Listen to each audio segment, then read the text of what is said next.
Right, so our last session for the day, save one of the best for last, is going to be from our AdWords Community Top Contributor, Jon, and he's an expert in many things, but one of these is location targeting. So he's going to give some great tips. I've had a preview of the presentation, so a lot of good things, account management tips. So take it away, Jon. Well, thanks, Coco. Don't worry about the build-up to this. Everyone's been sort of saying this is going to be some kind of amazing technical presentation from an expert. And when Coco told me I was the last presentation of these 2 days, I thought, great, thanks. So basically, everyone here is just looking at their watch and ready to leave, and you did this one. That's great. So it's not going to be that technical, but I hope it will still give you another way of looking at location targeting. So this is me, in case you didn't know.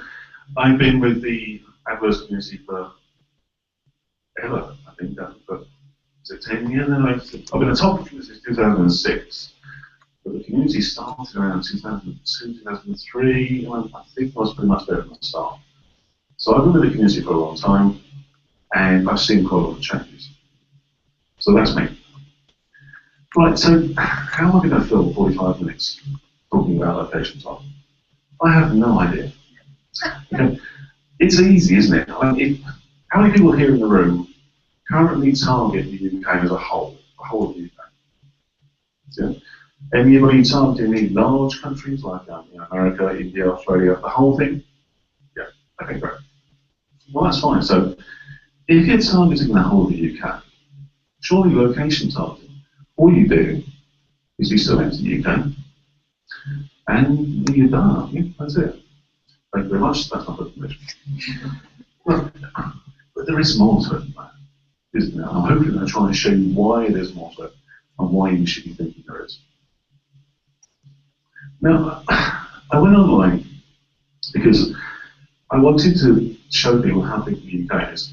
I have a lot of clients in America, in Australia, and they're constantly telling me the UK is a tiny, tiny island. If you believe them, you think, you know, we're like 5 miles long. So I went online and said, where can I find information about the size of the UK compared to the US? And these guys seem to have some idea about what's going on. This is the Central Intelligence Agency website. This is part of their World Factbook. And what they've done is they put the UK on top of the eastern United States. And I was actually quite surprised at this. I really thought we'd be a lot smaller.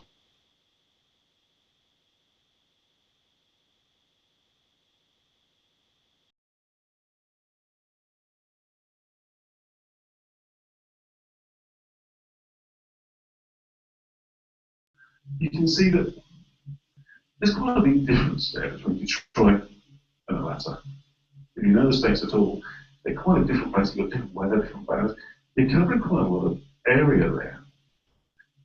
So if that difference exists there, shouldn't there be a difference in the UK itself? I have to say on this up, I'm going to bring this up because this is fascinating. This is the CIA's evaluation of the UK. Twice the size of Pennsylvania, slightly smaller than Oregon. An entire department at Langley put that together. Also, I'm interested, why isn't the kids zone? Seriously, on the CIA website? The CIA has a kids zone? Wow. This is a snapshot from analytics of one keyword in one of my accounts. And if we look at the top level there, we're kind of happy. Oh, I'm kind of happy. Oh, it's not great. I'm sure some of you are sitting there thinking, those are terrible things. But, you know, bounce rate at 26%, what's about it? Almost 7 pages a session, quite happy with that. Almost 5.5, 6 minutes. Yeah, so this is pretty good, yeah? I'm quite thankful to Daniel in this presentation earlier on, talking about averages. Because this, of course, is an average. What we're looking at there is a figure across the entire United States. I'm sorry, it's the United States. I don't have any clients in the UK. And that's relevant to the Google Partners conversation earlier on in the searches. It's very good for me. So this is from the States. So these figures look great like this. And then you do this. This is split by the various states. So how great do these figures look now? Okay, we've got 29 for California, 21, that's right. But look now down here, 15%, Louisiana, great. But Florida's under 37. Just look at some of those figures for a while. So we can see very clearly, this at 2% at the top line, 3.5 there, 0.7 for this state. So anybody, the whole of New York State that is, anybody that's currently targeting a single country in one go is really looking at this top level average, and they're missing out on things like this, this, this, and this. You're missing out on those things. Now, some of you are probably thinking, this is the States, this is huge. Despite my earlier map of, or CIA's map, of how big the UK is in comparison to the States. This is very different states. So is the UK any different?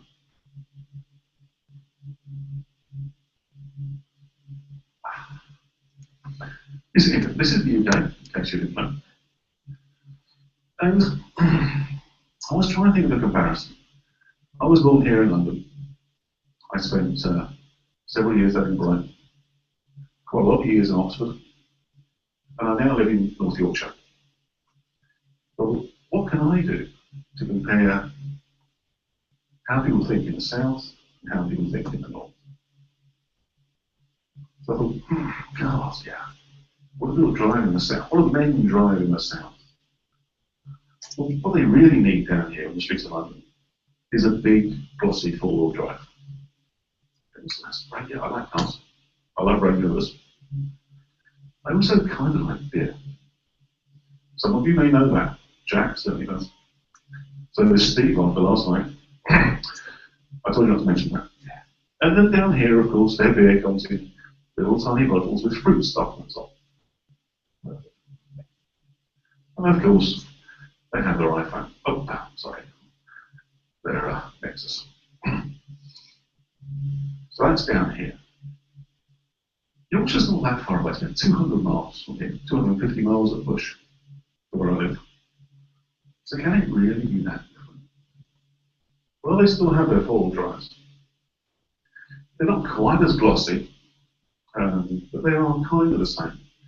I've actually seen cars on the road that are older than the ones I've seen in New Zealand. Seriously, they're still running around in Series 1s. There. But then, still in bottles, but it's probably black sheep. I actually live in the town where black sheep is made, and where these things are made. You can order lager in one of the pubs, you may do it once. And of course, their communications is slightly less advanced. So there is a real difference, even in the UK, between the north and the south. Obviously, these are silly examples, but they do it, you know, in a real perspective. I know I live in the south, I live in the north. They're very, very different in their attitudes towards spending, technology. I mean, this is actually barely a joke. It really is. I've got guys in my local who are still using plain text phones and look at smartphones as though they're, you know, work of the devil. And a couple of guys have vanished recently out there. There's a new burn smell on the green. Yeah, but you know, there is a real difference in the UK. Yeah, this is the counties of Great Britain all along.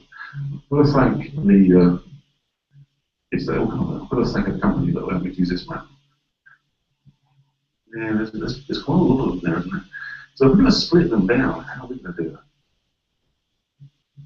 I could say to you now, I think there's about 80 or 90 in total. Depends on who you refer to, how they define the boundaries. So if I said to you, if you've got one campaign now, targeted in the UK, and you've got to make 80 out of them instead, are you all happy with that? 80 campaigns? Yeah? How hard is it? It's not going to happen. Google makes it slightly simpler, mainly because they don't recognise that there are any counties in Scotland, Wales, or Ireland. I don't know why that is. I could imagine some reasons. But you can pretty much rule those out. But it still leaves us quite a lot of counties to cover. So then I thought, well, are there really that many differences between the regions? So one of the things you can do is group similar areas. For example, is Cornwall that much different from Devon? Is the fair city of Oxford that much different from Cambridge? And is Norfolk that much different from Suffolk or Lincolnshire? So again, I'm kind of joking here, well, not about Cambridge. But you can group together these areas. So you've got Scotland, Wales, and Ireland, and then you've got another 60 or so counties in England. You can probably reduce that down to 5 or 6. You may just go north of England, south of England, south east, south west. Get yourself down to 5 or 6 different regions. But there's still quite a few regions to do it. If you've got 10 campaigns now, you're going to 50 or 60 points. So how are you going to handle it? We need some tools to reduce the load. Have a peer who uses the AdWords editor. Wow, yeah, great one. Good. Scott, you must use the editor. Good. See you later. The editor is great for copying campaigns. So set up your main campaign, set it up with a target of, UK or Kent or something. Then just copy it. How many times you need, and change the locations if up. So the editor is great, but you all know that now. Yep, so let's copy, paste, and you're done. Who uses the shared library? You're probably using some of the tools here already, but who uses shared ads? Shared ads? No? They all know what shared ads are. Shared ads are great. Shared ads are very simply. You create an ad or a set of ads in a list, and then you can say, I want these ads to show up in these ad groups. And you pick them from, so if you have 10, 15, 20 campaigns, and you want to put the same ads into a group in each campaign, you just choose them out and you're done. If you need to edit those ads, you edit them in one place. And all those ads are then edited in every campaign. So for this sort of split, when it's splitting by region, the campaigns themselves are effectively the same. Shared ads are really useful. Shared campaign keywords, negative campaign, yeah. Let's use negative lists, yeah. So lots of tools in the shared library that can make this easy. Labels. Labels can be really good as well. So if you want to pull out your reports for your keywords, your ads, for your groups, if these are the sort of reasons you picked, label the LMC campaign with these identifiers, and you can run reports by keyword, by group, by campaign, whatever you want to do. So you can say, right, show me all the keywords from the north of England. See how they do. Boom, straight out. My personal favourite, of course, is rules and scripts. I'm a really big fan of automation, mainly because I don't have to really work. I do a bit of work at the start, and then I just put it all run. Automated rules and scripts can allow you to set up rules that apply across all these campaigns. So you don't have to manually switch through every part of the campaign, every part of your 60 or 50 campaigns. Just set up the rule for one, it'll do it all for you. So, yes, that's flown by. Well, barely 10 minutes in, right, or more. Quick summary. Smaller targeted areas, greater control. I really think this is important. I know you guys may have your doubts here, but go back and look at your data. Look at your analytics data, because I think analytics has you better in demonstrating geodata than AdWords is. And you're bound to see variations. And then you think about, if you could tie those, bear in mind you can only apply a bid modifier if you've targeted that region. So have a look at your data, go through your accounts, and see whether you can pull out a region or promote another one. Bring the bids down, or stop advertising altogether in Suffolk or Kent or the whole of Scotland. CPA campaigns don't need to have this done. CPA is aware of location. So you've got a CPA optimized, a CPA bidding strategy that's aware of location. So you don't have to worry about those. Plan your targeted areas to reduce your total number or remain logical. Hopefully you're running analytics, so use existing data to inform your decisions. Act over time. Don't just do it and then walk away. Act over time. Make sure you increase the performance. Use AdWords editor, sharing the library, and automation.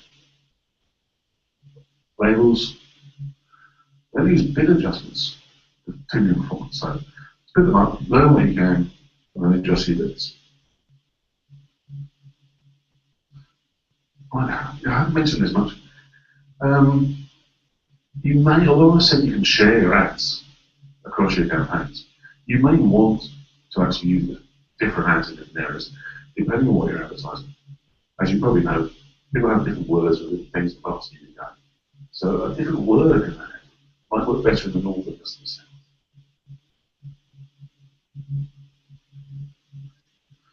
I think I've tried this a couple of times recently. I've said to clients, look, this just isn't working out. You're not seeing anything here at all. And they still want to carry on advertising. Don't be afraid to stop advertising in an unprofitable area. Yep, scheduling, demographics, device usage. I've said earlier, there's not a great smartphone usage on the North York models. There really isn't. So when you split up your campaigns, you may find, I was saying to Steve earlier, that in fact, mobiles work better in London or the south, desktops work better in the north. So you may find you have to change your demographics and your targeting as well. Same for remarketing. You may find remarketing works in one area, not another.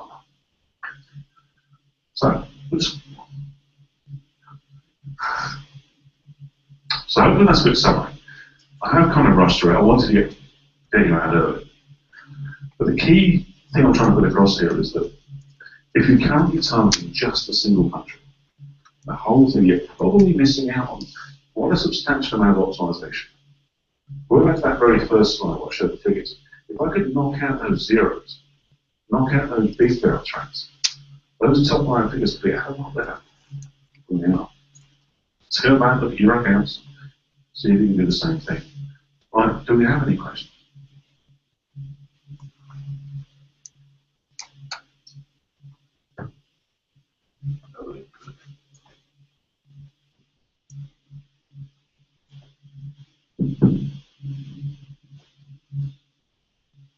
Jon, I really support your approach. I also like to segment geographically. I want to ask you, what happens? I mean, I have not really looked into it.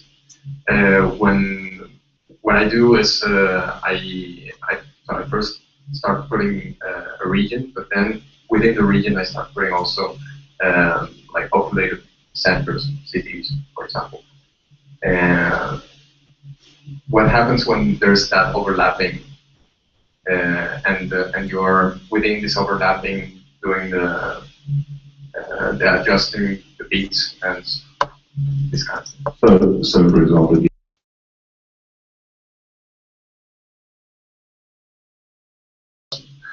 Google will use the most precise result. So if you're in York, they use the figure for York.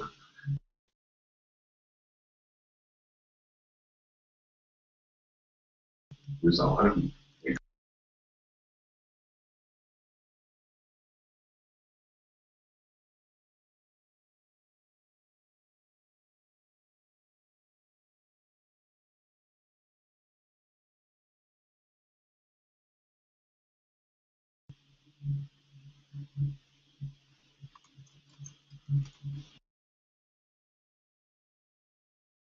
Experience with the data quality of the location targeting. I mean, I'm sure we've all had the experience with it. I'm sitting in Kent and it's telling me I'm in Colchester or Chester. It does vary, doesn't it? I mean, I'm in, I said I'm in North Yorkshire. I'm regularly shown as being in Leeds or Hull, which is 50 or 60 miles away from where I am. It varies though. I have seen myself much, much closer. I think what you have to do is look at your data as overall and try to determine whether these inaccuracies, these people that are outside your area, what effect they have on an overall campaign.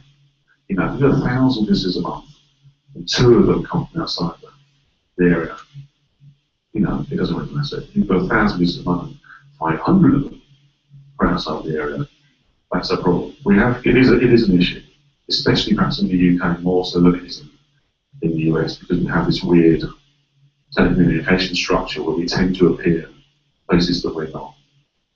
Could be better for mobiles, you know, I consider mobile traffic, because they tend to be more accurate. But it is a problem, and there is no easy solution other than trying to narrow it down other ways. You can try location keywords rather than location targeting, or both, a combination of both. It seems worse best. It is a problem, yes. Yeah.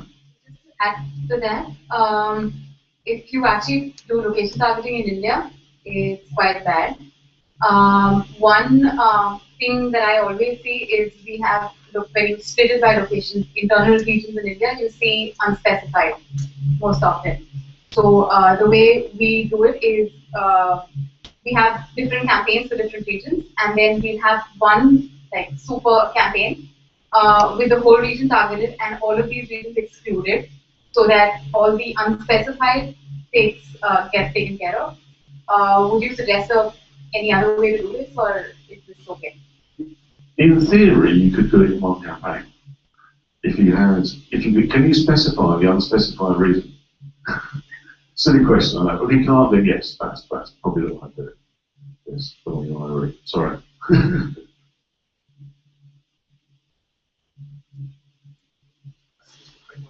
Maybe you've already answered this in the previous.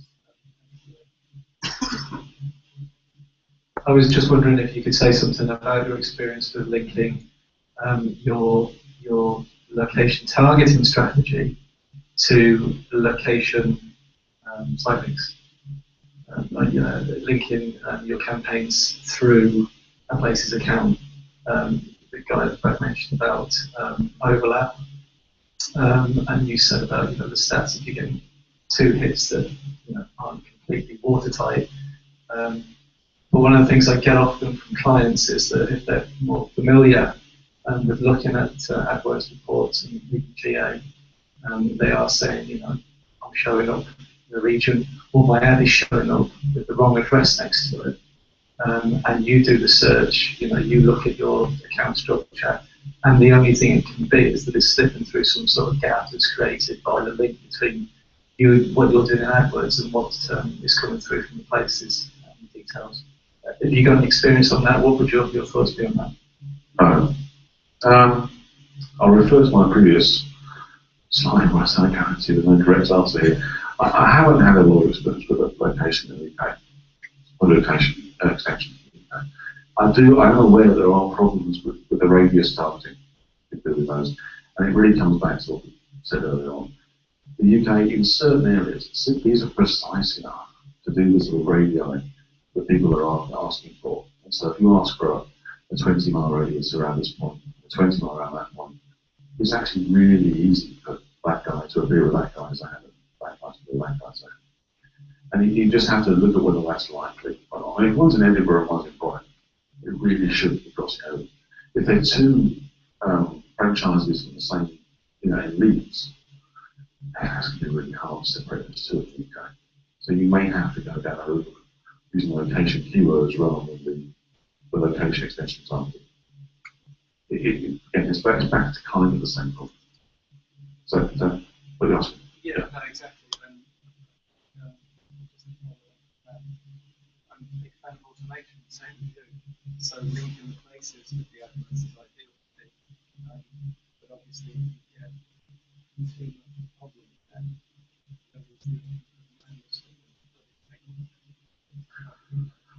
I must admit, I tend to try and avoid using location keywords wherever I can, because it's two problems with that. I think you're relying upon the person to use that keyword in their search. So not everyone searches for York plumber. If they're in York, they're probably just type plumber. So you're restricting your searches. But they might even type York, they might say Harrogate, or they might say a region of York, or a tiny village that's 5 miles from there. So I don't really like location keywords if not enough one. Andrew.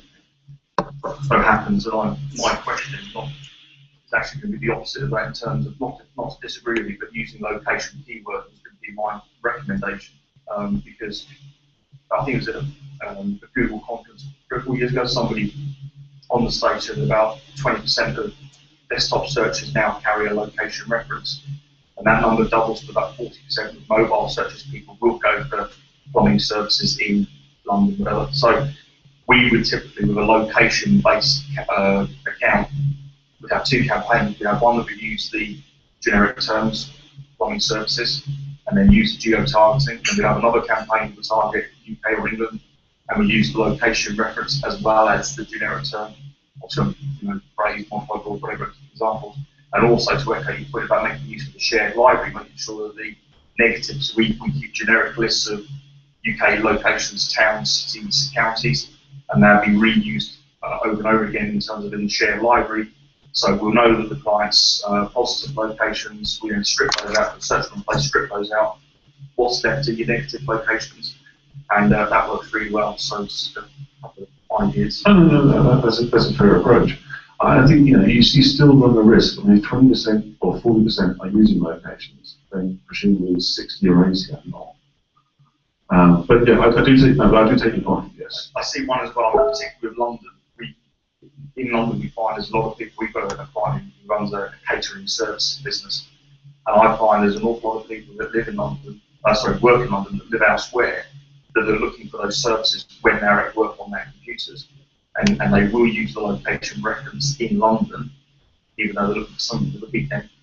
And those ones you need to really work hard to nip in the bud, and that's where that comes.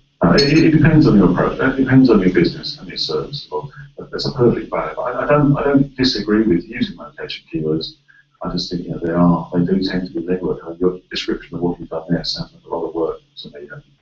I don't sounds frankly hard. So it's fine. yeah, really. I thought it was only 2 or 3, and I was still sweating.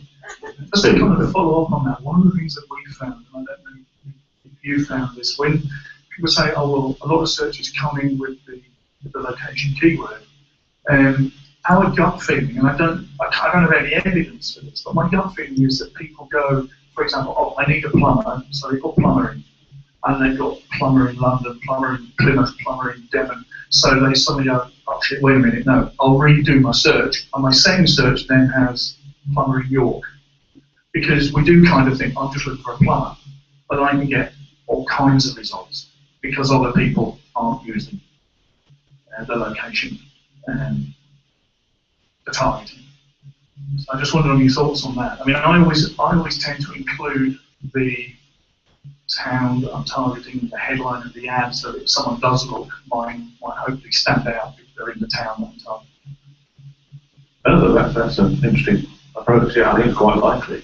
I think that's a very likely path to take. So effectively, you're saying there that you're getting a wasted impression on the first one. But I can sometimes catch those people in the town.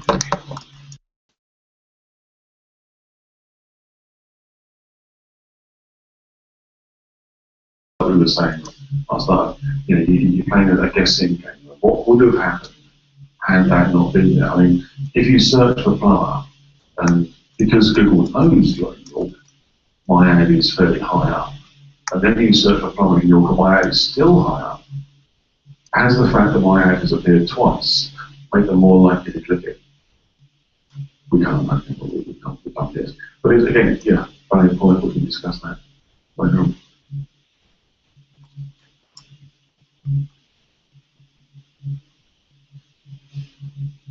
That just got me thinking, because you're absolutely right, because we're thinking of it as advertisers, as if the only thing on the page is advertisers. The reason why they took the second search was because the natural listings on that search were probably too vague and rubbish, so they've done a second search to get better natural results, and that's the one that we then maybe want to advertise on. Which one would stand out quite well in the first search? If it's the town that they're looking for, yeah. Yeah. Yeah, because then the reverse could happen. It happens with hotels with us as well. The reverse can happen. The natural is not as good as it should be. So if you've got an ad in there that they are interested at, they're more likely to click on it.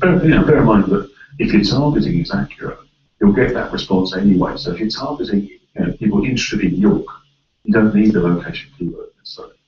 It will still pick up the ads for a search for location, or it will say Hotel York. That will pick them up.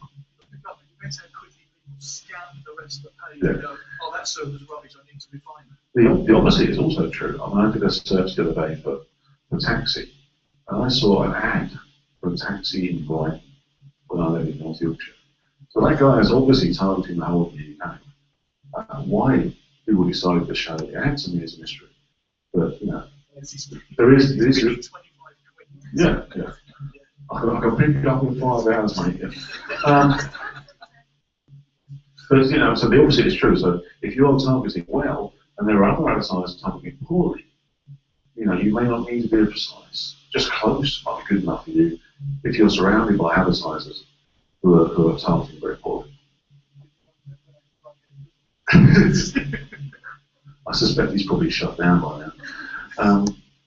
Any other questions? How are we doing time? Nobody? Come on. I thought you'd be a lot tougher than this. I was just going to ignore the tough questions, but and most of the easy ones. No one else? Good. Well, thank you so much, John. This was great.